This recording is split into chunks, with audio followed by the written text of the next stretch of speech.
It had been about a month since the second round viral infection after COVID ended up forcing me off the CDT, and since then I'd basically been unable to exert at all. So since we had an unplanned 3-day weekend, Jen and I decided we would go paddle Black Canyon out south of Vegas. We own a pair of touring kayaks that somebody's been nice enough to store for us for the last couple of years, so it was just a matter of grabbing those and doing the roughly 5-hour drive out to Vegas. 9 o'clock, and welcome to Vegas. So we flipped out here on this dry lake bed out on the 95, a little bit south of Vegas, which was a little bit chilly. As you can see, Tanders has been working with her dialogue coach for the entire time I was gone. I thought you would still, I figured you'd still be talking. And welcome to the remains of Lake Mead. And this is the access point to Willow Beach, which I don't think I've ever actually had to pay a fee for.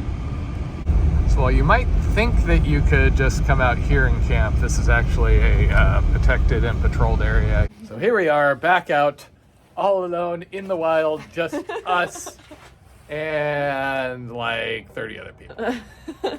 We are currently hiding from the Boy Scouts, eating breakfast. Well, she's eating breakfast. I'm drinking coffee. I'm drinking my breakfast. What? So I've actually done a dive. You can just see that gazebo back there. It's interesting, not because there's much to see because it's fresh water and there's not much fish or rocks, but it's actually across state lines. You go across from Arizona to Nevada and back. Holy crowds, Batman. This is why I don't like holiday weekends. But somebody, not naming names, hey Blondie, is gainfully employed, so can't go play on normal weekends. And now the fun part. And here I am rushing Miss Taters because we have to go. There's literally a line behind us. 3 times. That looks kind of like a thong on the camera, huh? And here we go, leaving Miss Taters behind once again. And we are off-ish. So this is freshwater. It is basically fed off of the bottom of Hoover Dam. So the water comes in from the bottom where it's super cold. It's usually super clear. You can't tell here, but it's this emerald color. We'll hopefully be able to see that further up. And it's possible for them to release water at any point. I should say traditionally it is possible for them to release water at any point, and there's warnings when you dive here or paddle here that water may come down and water levels may suddenly change. One of the advantages of this whole mega drought in the west is I'm pretty sure we don't have to worry about that. It does mean we will be paddling uphill or upstream, still in mountain jargon, for the entire day today, and then theoretically when we come down it should be easy. In actuality, last time we did this, we had wind blowing up the canyon coming down, so we basically got to go upstream both ways. And now I am reminded of the great truth of these paddling trips, that it is a whole hell of a lot easier to film when I'm hiking. The moment I stop paddling, since water's coming down this way from the dam, my boat's starting to drift. So Blondie, tell me, how do you make it look so natural filming like this? Oh, it is hard filming from a boat, from a turning boat. In the wind. That's what he said. So if we look awkward doing this, I mean, normally we look really, really cool. It's all the filming, right, Blondie? Work smarter, not harder. So we've probably seen 40 people on the water so far, and the last time we did this, we're not sure when exactly it was other than 2019, we literally saw maybe 10 people the entire weekend. So the water is super clear here, and it actually seems like it would be really cool to dive in. Of course, when I dove, it was right before dark, and so it was kind of hard to see anything. And we've got teenagers blaring music. So this is the old Gager site. There's a trail that leads back to the homestead over there, and it's got that cart that leads over to a walkway that gets them over to the gauge. This is how they used to keep track of how much water was coming down here, supposedly.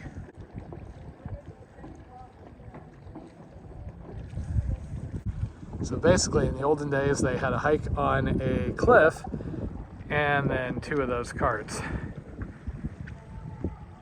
to get over to this.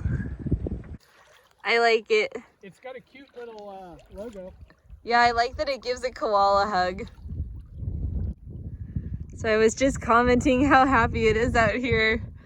We got a canyon to ourselves, nice clear water, scintillating conversation.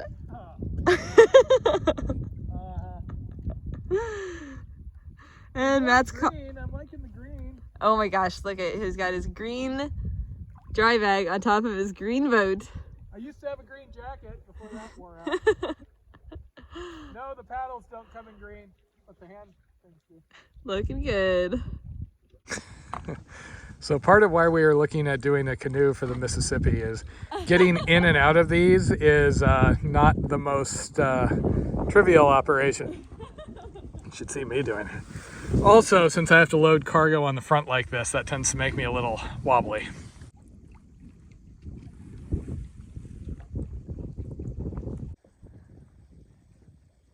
Silence and no Boy Scouts. The wind has finally come to a dead standstill. You had to say it. Tornado now. And we are enjoying the water. It's so crystal clear. And not cold. It's not, yeah, it's kind of warm. It's actually really tempting to just jump in. I think a bunch of people are peeing in it upstream. So pretty.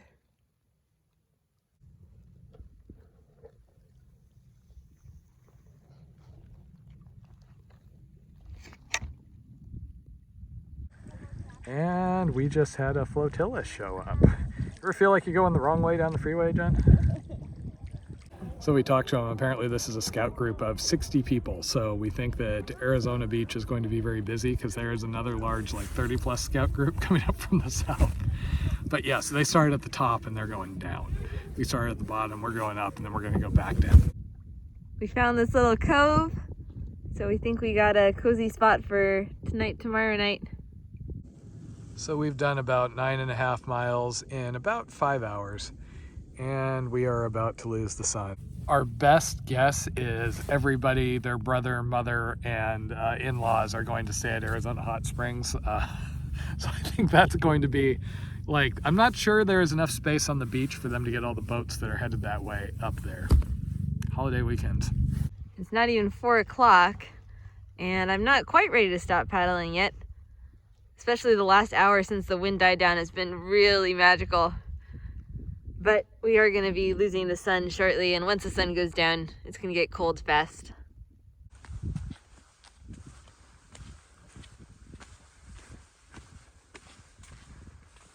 And all is right with the world. I'm recording videos. Blondie's setting up the tent. I'm actually setting up chairs. And after all the joking about Lake Mead not having any water to send down this way, we look down and we're like, the boats look way more in the water. Did they slip down? No, the water is actually going up noticeably in just a couple of minutes. We got our happy cozy camp set up. The water level is indeed rising according to Matt's science stick. Science! And we are looking forward to some fresh pasta. Wine. Oh, poor Matt. He brought down socks, but I'm not letting him wear them yet so that we can sit outside and watch the river. That's worth losing toes. Yeah, once he gets to go in the tent, then he can put on his down socks. Home sweet home for the night. And down pants. Down pants. Okay. Don't interrupt me this time. Home sweet home for the night. Home sweet home for the night. Take 3. We're just sitting here enjoying the river and watching it get closer by the minute. That's my science stick. I put it at the edge of the water like an hour ago. We have a horrifying development. Science stick has drowned. Holy crap, I'm kind of thinking, might have to go get the boat. We might need to escape here. Alright, so just finished cooking dinner.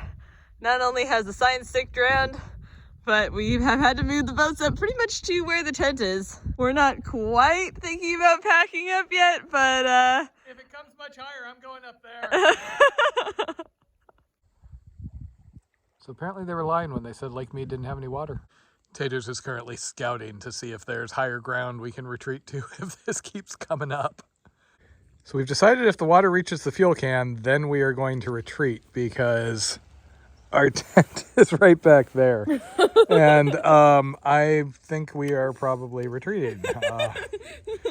And the rate of rising is going up, if anything. So we are actually going to have to relocate because if we don't, this is actually going to turn into water here and we're going to be having to wade across. This sucks. There was actually a climb down to the water over there, and now we're concerned that this is going to connect shortly and that the tent is going to end up underwater. And welcome to Camp Plan B. We're hoping the water doesn't come this high, but at this point, I don't know what to think. Welcome to Macetators, the retreat. At what point do we start building an ark? You're in charge of all the cute animals. I'm in charge of all the cool carnivores. Okay, well, it was a nice cozy camp. And now we got a stream crossing. So technically it would have still been above water for now. This was dry before.